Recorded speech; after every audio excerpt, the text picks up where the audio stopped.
With more than 70 cookbooks to her name and countless television shows, including a 6-year stint as a judge on The Great British Bake Off, Mary Berry has certainly achieved a lot in her career.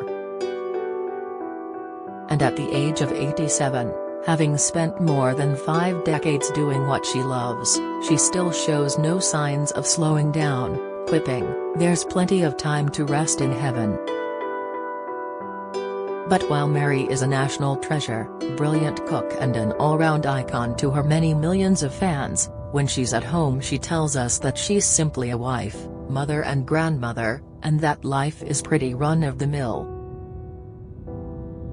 Nobody treats her like a celebrity. In fact, her husband Paul usually nods off when her shows come on.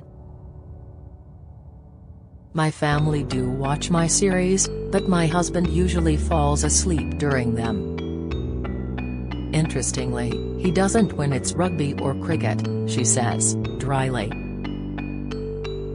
"But I do have tremendous support from Paul. I'll say, I've got another series and he'll say, you enjoy what you do, so off you go and I'll be here when you get back. When I'm away, I leave things for him to eat, though, because he's not a cook and he'll end up just opening the cornflake packet," she adds with a laugh. "When I come back, he'll say I've missed you, which of course is very comforting, and he always has a nice glass of chilled wine ready for me." Read more. Paul Hollywood jealous of mother Mary Berry for keeping so slim during Great British Bake Off. The couple have been married for 56 years now and share 2 children, Thomas and Annabelle. Tragically, their middle son, William, died in a car crash aged just 19, in 1989. And 3 years ago, the couple moved to Hinley from Buckinghamshire to be closer to their brood. Annabelle now has 3 children and Thomas has 2. "Being closer to them has changed our lives. I'm very family-oriented, they're my world," smiles Mary. Living near to the children was also a godsend when Mary suffered a fall last year while picking sweet peas in the garden. She broke her hip and had to undergo surgery to repair it, spending 10 nights in hospital, and when she returned home she was forced to slow down and let her loved ones rally round. "That was hard for me," she admits.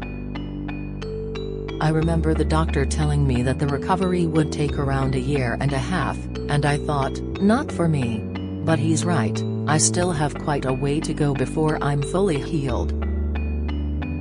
It will be a little while longer, but I'm getting there. It's quite frightening to break your hip because it's painful and you think you're never going to get better. You can't do your shoelaces up, you certainly can't get your trousers on, and you think, gosh, am I going to be like this all the time?"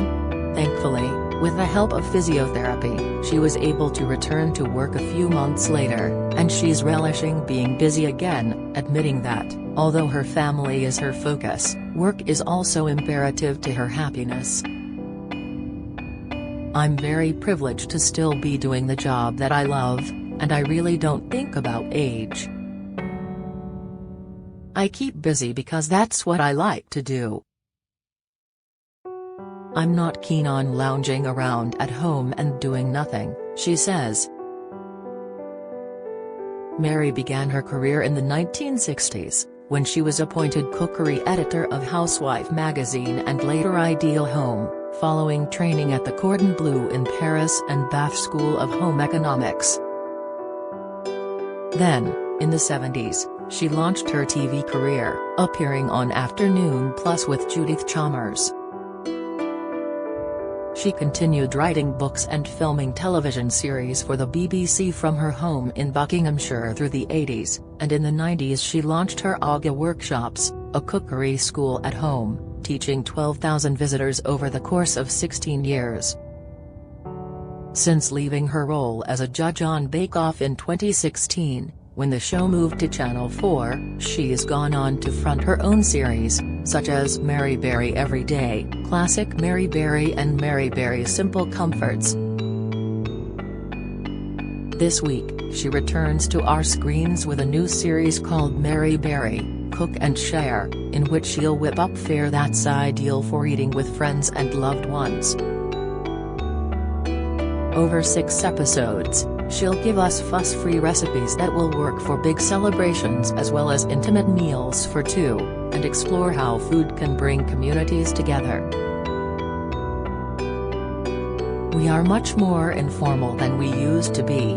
Is everybody having smart dinner parties? Not really.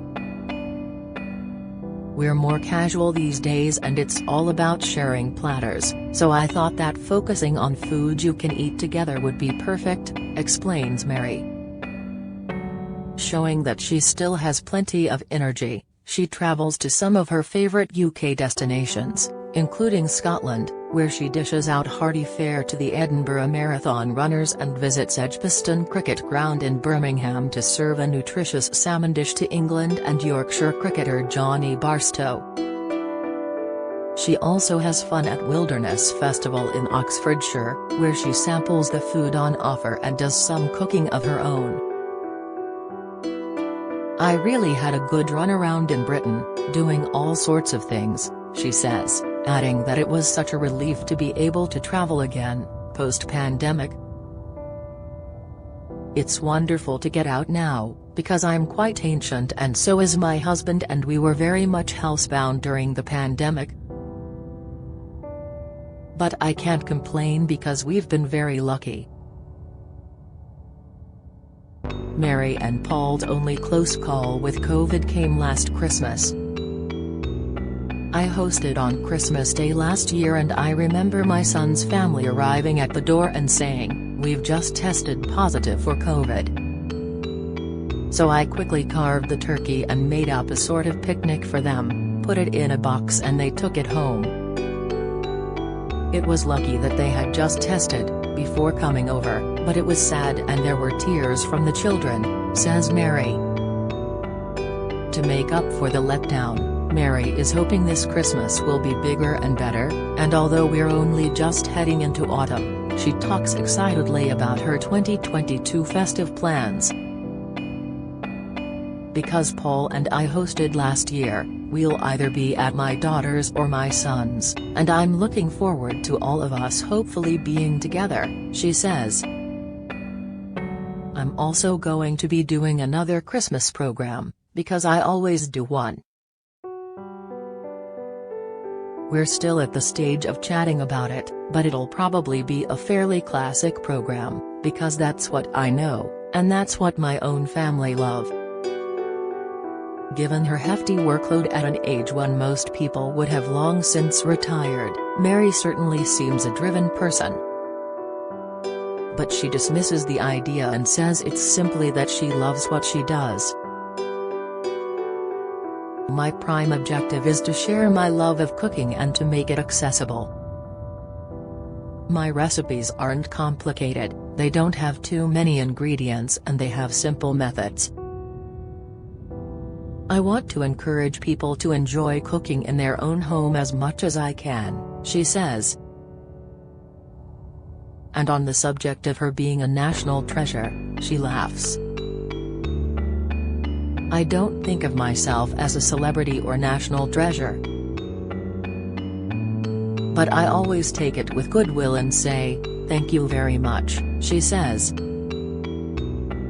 And as for her proudest achievement, Mary admits that it was being made a dame last year in the Queen's New Year's Honours List, for her services to culinary arts, which she received from Prince Charles in a ceremony at Windsor Castle. You daren't really believe it and I feel very honored. It's funny, because it doesn't seem real. In my mind I feel that I'm just a cook, she shrugs. That, she might be, and a brilliant one at that. But to millions out there, she is so much more.